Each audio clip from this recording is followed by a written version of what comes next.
Assalamualaikum warahmatullahi wabarakatuh. Hai, nama saya Azikri Pradana Putra, NIM 210411100093. Pada kesempatan kali ini, saya akan menyelesaikan tugas rekayasa multimedia Prodi Teknik Informatika Universitas Trunojoyo Madura tahun 2022. Kali ini saya akan membahas tentang Hari Kemerdekaan Indonesia. Hari Kemerdekaan Indonesia adalah hari memperingati proklamasi kemerdekaan Indonesia pada tanggal 17 Agustus 1945 yang merupakan deklarasi independensi bangsa Indonesia.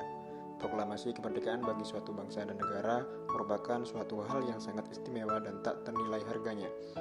Menjadi hal istimewa karena untuk mencapai dan meraihnya, suatu bangsa dan negara harus berjuang dengan sungguh-sungguh bahkan sampai titik darah penghabisan dan harus rela berkorban banyak hal.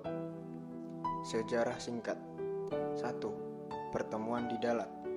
Pada pertemuan yang terjadi di Dalat antara tiga tokoh nasional dan Jenderal Terauchi, ada beberapa hal yang disampaikan oleh Jenderal Terauchi, adapun beberapa hal yang disampaikan sebagai berikut. Pemerintah Jepang memutuskan untuk memberikan kemerdekaan bagi bangsa Indonesia. Untuk melaksanakan kemerdekaan, maka dibentuk Panitia Persatuan Kemerdekaan Indonesia. Pelaksanaan kemerdekaan secepat mungkin akan dilaksanakan setelah semua persiapan selesai dilakukan dan secara berangsur-angsur dari Pulau Jawa kemudian disusul pulau-pulau lainnya. Wilayah Indonesia akan meliputi seluruh bekas wilayah Hindia Belanda. Yang kedua yaitu pertemuan Soekarno atau Hatta dengan Jenderal Mayor Nishimura dan Laksamana Muda Maida.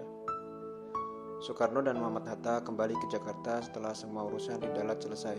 Meskipun Soekarno dan Muhammad Hatta diantar oleh Laksamana Maida, Tadashi Maida, untuk menemui Mayor Jenderal Moichiro Yamamoto, Kepala Staf Tentara 16, Angkatan Darat yang menjadi di kepala pemerintahan militer Jepang Gunseikan di Hindia Belanda.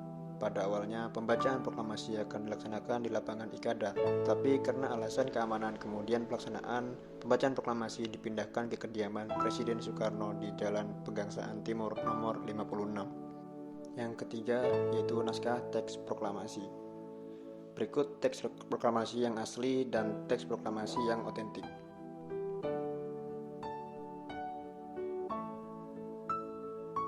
Naskah proklamasi Indonesia mengalami perubahan yang awalnya ditulis tangan menjadi diketik oleh Sayuti Melik. Naskah baru proklamasi setelah mengalami perubahan dikenal dengan naskah proklamasi otentik, sedangkan sebelum mengalami perubahan disebut naskah proklamasi klat.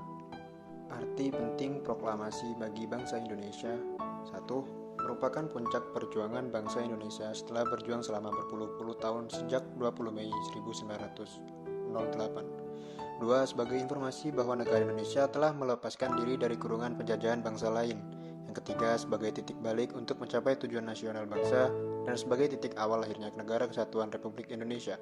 Yang keempat, sebagai titik awal penghentian segala bentuk penjajahan yang terjadi di Indonesia.